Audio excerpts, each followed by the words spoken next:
Calorosas saudações e Luís Montenegro lembrou-se de andar a dar subsídios a toda a gente. É aos velhos, é aos novos, é a quem anda de comboio, é a quem anda de carro.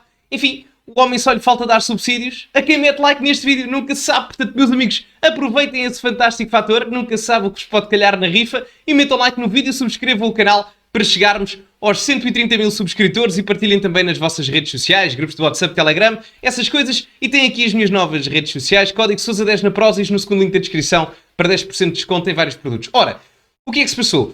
Luís Montenegro, no discurso do Pontal, onde o PSD faz sempre a sua reentrée política no mês de agosto, anunciou vários apoios públicos à população portuguesa. Não é? E, portanto, sem mais demoras, vamos ver o que é que o chefe de governo disse e que nos vai oferecer. Ou melhor, que nós vamos pagar e ele diz que nos oferece. Vamos perceber.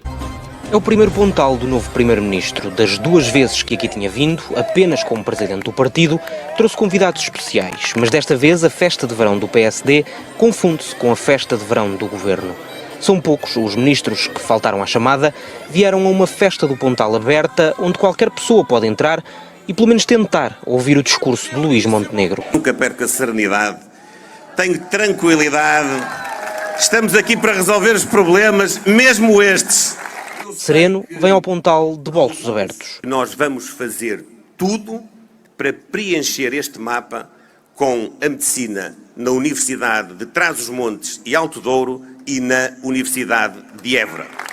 Portanto, primeira medida que o Luís Montenegro anuncia, novos cursos de medicina, quer em Trás-os-Montes, quer em Évora. Nesta aqui, sou honesto, não creio que seja mau, apesar de que eu acho que o problema em Portugal a nível da questão do SNS e da medicina em geral não é propriamente a falta de mão de obra nos cursos existentes, é a falta de capacidade de atração dessa mesma mão de obra que muitas das vezes sai de Portugal, porque Portugal não tem condições financeiras ao nível dos outros países europeus, onde temos livre circulação de pessoas e, portanto, a aquisição de melhores salários e remuneração salarial é muito mais fácil e com melhor qualidade do que é feito em Portugal. Contudo, não acho mal, por dois aspectos. Primeiro, porque se colmata um eventual problema de falta de mão de obra, mas isso falamos em termos hipotéticos, e outro, que é a questão da desertificação do interior. Uma boa forma de nós apostarmos na erradicação da desertificação do interior é efetivamente através de universidades ou então de infraestruturas que necessitam efetivamente ou obrigatoriamente população jovem,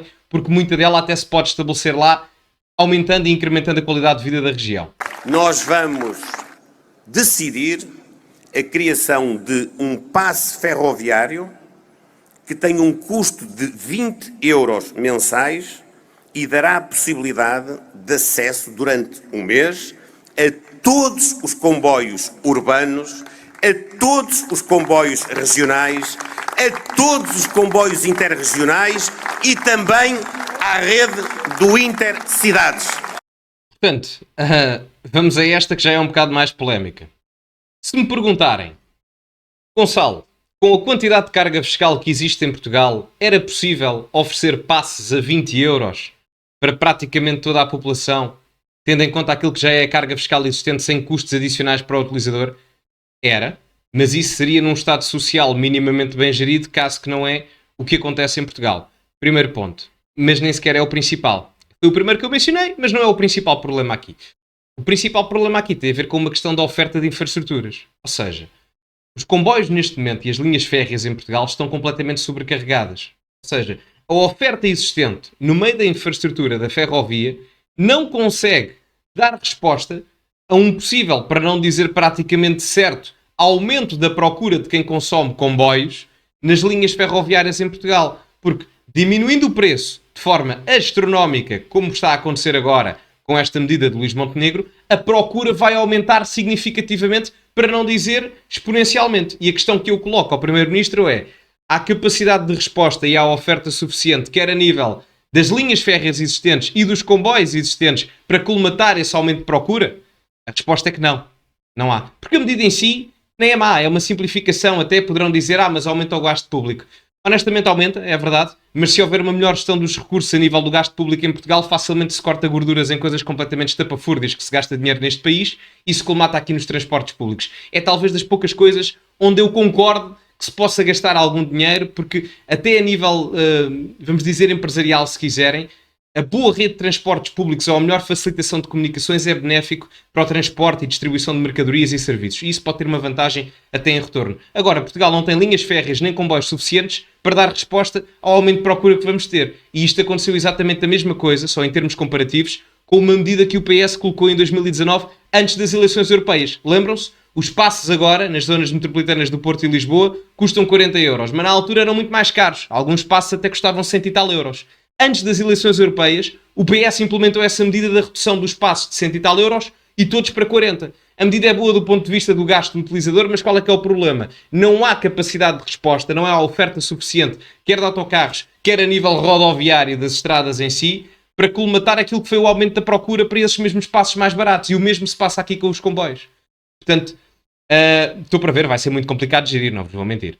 Nós vamos atribuir e pagar no próximo mês de outubro um suplemento extraordinário aos pensionistas que têm mais baixas pensões.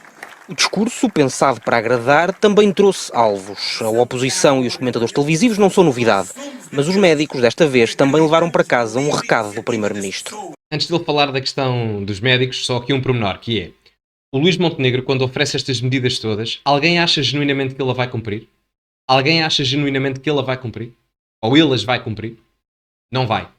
O que me parece, porque é, vamos dizer, financeiramente até determinado aspecto irresponsável pelas normas que a União Europeia nos impõe. Não é que eu seja a favor delas, atenção, não é essa a questão, mas nós estamos obrigados a cumpri-las. Senão, vamos ter sanções do ponto de vista económico, não é vantajoso para Portugal.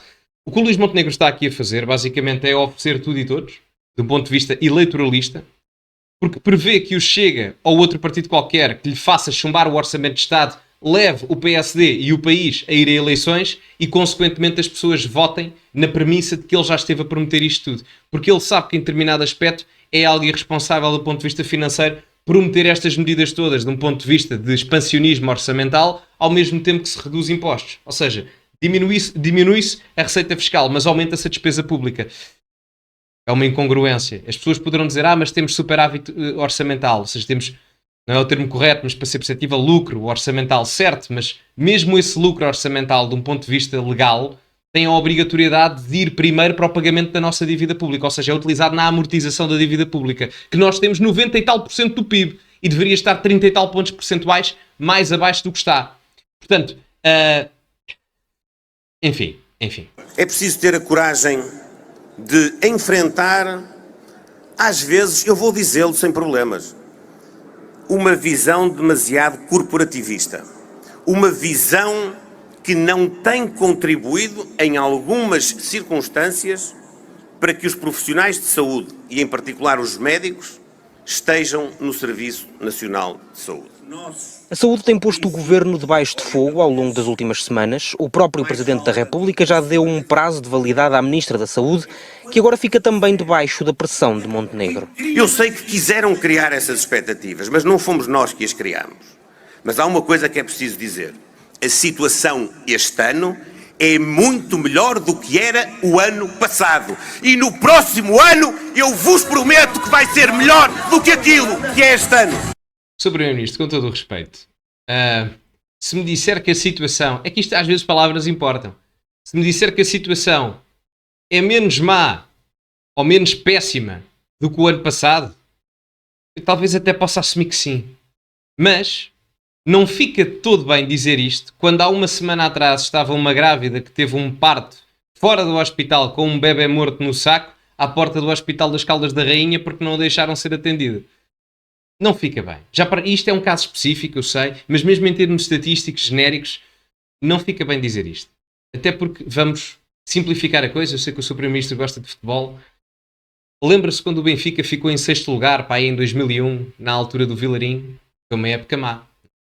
Passado uns 6 ou 7 anos, o Benfica, em 2007 ou 2008, ficou em 4º lugar. Isso é um bom resultado para o Benfica? Não. Não é mau. São os dois. Ficou em 6º, ficou em 4º, atrás do Vitória de Guimarães. Com todo o respeito ao Vitória. Mas imagina o que era alguém vir do Benfica dizer não, estamos muito melhor, porque antes estávamos em 6º e agora estamos em 4º. Você acha que alguém ficava contente? Portanto, aquilo que eu digo é, na mesma exigência que as pessoas têm com o futebol em Portugal, que tenham com a política. o 6º lugar e o 4º lugar, aqui em termos comparativos futebolísticos, não deveriam satisfazer as pessoas, muito menos o governo. E ainda para mais na saúde, não é? Não fica bem dizer isso. Ainda para mais com os problemas todos que já tivemos este verão e havia supostamente um plano de emergência que está com muitas lacunas do ponto de vista da sua execução. Portanto, não fica bem. Até aceito o menos mau, mas muito melhor, por amor de Deus. Isto deve ter copyright, desculpem lá, isto deve ter copyright. Para já, o governo vai fazendo a festa com a serenidade de quem acabou de chegar, mas há problemas que têm de ficar resolvidos antes do próximo Pontal. E agora, pronto, vimos aqui o Luís Montenegro a oferecer-vos tudo e mais alguma coisa, não é? Aliás, eu ouvi dizer até no Parlamento, diz-se, o Luís Montenegro não vai trabalhar em dezembro. É verdade, que ele vai estar a ajudar o Pai Natal a distribuir as prendas. Portanto, é um bocado complicado. Vejam aí nos horários na Assembleia como é que vão gerir e tal a bancada do PSD e o Governo, que é para percebermos como é que vai funcionar. Vamos então ver agora as reações do inimigo do Pai Natal do Pontal. Portanto, vamos então ver Alexandre Leitão e o que é que os outros representantes partidários têm a dizer. Uma falácia dizer que o Partido Socialista pede que eles resolvam problemas em 4 meses ou em 3 meses. Não. O problema é que não é não resolverem, é piorarem a situação. Este é que é o grande problema da saúde e do SNS hoje em Portugal.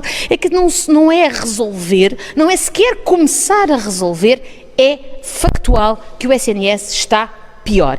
E o Partido Socialista fez esta previsão. Quando se abandona, sem avaliação, sem monitorização, apenas porque sim, uma reforma que estava em curso, é evidente que vamos cair numa situação bem pior. E, portanto, este governo já desistiu. Só aqui uma parte. A Alexandre Leitão diz uma reforma que estava em curso. Mas qual reforma? Qual reforma? Por amor de Deus. É que o SNS... Quem eu ouvo falar parece que o SNS estava uma coisa... Não é que esteja agora uma maravilha. E vocês sabem a minha opinião. Eu acredito neste momento, se me perguntarem se há solução política... Não há. O problema de Portugal é estrutural. O problema de Portugal não é a questão partidocrática. Não é a questão dos partidos. Não é o partido A ou o partido B. O problema de Portugal são os portugueses. Não tenho a menor dúvida. Porque o chip está formatado sempre da mesma forma. Nós tendemos a acreditar que a solução está sempre naqueles que nos causaram o problema. Que no caso é o Estado. Portanto, enquanto isso não for alterado de um ponto de vista psicológico, o problema vai continuar. Quer seja o PS, quer seja o PSD. A situação persiste, porque o problema é mais do que partidocrático. O problema é mesmo estrutural e de um ponto de vista da visão que temos sobre a questão em si. E vamos ouvir agora o Chega. Desistiu de governar e encontra-se atualmente em campanha eleitoral. E é de lamentar que assim seja. Mais uma vez, o Primeiro-Ministro fez aquilo que este Governo já nos vem habituando nos últimos meses, que é anunciar medidas. Contudo, as medidas já anunciadas nos meses anteriores não foram ainda concretizadas. Duas coisas. A primeira, ela tem razão quando diz que está em campanha eleitoral, certo? E toda a razão. Mas só aqui uma coisa que é, está em campanha eleitoral porque também o Chega dá aso a isso. Porque se o Chega não desse asa à questão de possivelmente ou hipoteticamente chumbar o orçamento, o Luís Montenegro não estava com estas medidas propagandistas todas, não é? Porque é só preciso perceber isto. Para o orçamento passar, o Chega tem que votar a favor. Se o Chega não votar a favor, basta votar contra ou abster-se, o orçamento cai. É por maioria qualificada, é preciso mais votos a favor do que votos contra. E, portanto, se o Chega votar contra ou se abstiver, o orçamento cai. E, portanto, estas medidas propagandistas, enfim, é o Montenegro em campanha eleitoral. E, efetivamente, tem razão. Na outra parte, quando é mencionado, ainda não teve tempo, ou ainda não os executou, é normal. Isso aí, eu estou sempre a dizer isto, não é? Tirando a parte da saúde, que efetivamente Luís Montenegro, disse que ia aplicar um plano de emergência. Agora, no resto é um bocado complicado. O homem chegou lá em abril, governou 3 meses ou 2 meses e tal, porque os trabalhos parlamentares acabaram agora no final de julho. Está tudo de férias agora, portanto... Em 2 meses e tal é um bocado complicado avaliar num espectro geral. Na saúde acho que foi manifestamente inferior e as medidas nem sequer foram aprovadas, muitas delas em orçamento de Estado, para elas poderem executar, não é? Enfim, é o que é. Estou a afirmar que a saúde este ano estava melhor que o ano passado, o que consideramos ser manifestamente uma afirmação errada. Este ano há menos previsibilidade, as grávidas têm de telefonar para a linha SOS Grávida para saberem exatamente para onde é que se podem dirigir. Consegue tirar os olhos do espelho e ignora a realidade do país. Nós tivemos este verão um dos piores no Serviço Nacional de Saúde. Tivemos mais de 40% de urgências fechadas em relação ao ano anterior e tivemos um aumento... Pois é, isto é verdade. Isto é verdade. Eu até tinha dito a questão do menos má, mas se calhar o Fabian Figueiredo... Isto até é raro dizer, mas o Fabian Figueiredo tem razão. Tem razão. De 300% do congestionamento nas urgências. Faltou diálogo e estratégia e planeamento, onde o Governo optou pelo caos, pela confusão. Montenegro. Ele tem toda a razão. Depois manda aqui a questão do Governo optou pelo caos. Enfim, eu não acredito que as pessoas façam o caos propositadamente para matar as outras. É uma questão de incompetência, não é? Não me parece que seja de maldade. Mas ele tem toda a razão na análise que faz. Reparem, a situação é má do ponto de vista da saúde quando eu tenho que estar aqui a concordar com o Fabian Figueiredo. Falou de um passo ferroviário nacional que, na verdade, já existe. Existe por iniciativa do LIVRE e o alargamento para aquilo que o Luís Montenegro agora apresentou, na verdade, já tinha sido aprovado para o orçamento de 2024, também por iniciativa do LIVRE. Ele tem razão. Ele tem razão. Se bem que a medida era um bocado diferente e era um bocado mais cara. Era para aí 40 e tal euros e não abrangia alguns comboios. Mas a medida era quase igual, ele tem razão. Eu não sei se ele é deputado do LIVRE ou não, mas o deputado do LIVRE tem razão aqui. É verdade, sim senhor. Não era bem igual a medida, até porque esta é 20 euros e a deles era 40 e tal euros, mas o índole da medida à base já tinha sido proposta pelo LIVRE. Agora, Luís Montenegro falou também muito de alterações e políticas estruturais para o país. E é precisamente nisso que este Governo falha. Há muitos outros problemas na saúde que têm que ser resolvidos, mas hoje estamos muito melhor do que estávamos há um ano e em 2025 certamente que estaremos melhor do que estamos agora. Finalmente, o CDS gostaria de saudar as 3 medidas que o Governo apresentou. E termina aqui. Bom, eu gosto bastante do Paulo Núncio, mas não concordo nada com ele aqui. Acho que ele é um excelente deputado, mas não concordo nada com ele aqui. Estarmos aqui a dizer que as medidas do Governo e etc, etc, e está melhor do que o ano passado. Eu ainda dei o desconto do menos mal, mas mesmo assim acho que isso não se aplica. Portanto, enfim. Bom, digam-me agora a vossa opinião nos comentários, meus amigos. Metam like no vídeo que ajuda bastante, subscrevam o canal, partilhem também nas vossas redes sociais e, como é habitual, acima de tudo, cultivem-se e até à próxima.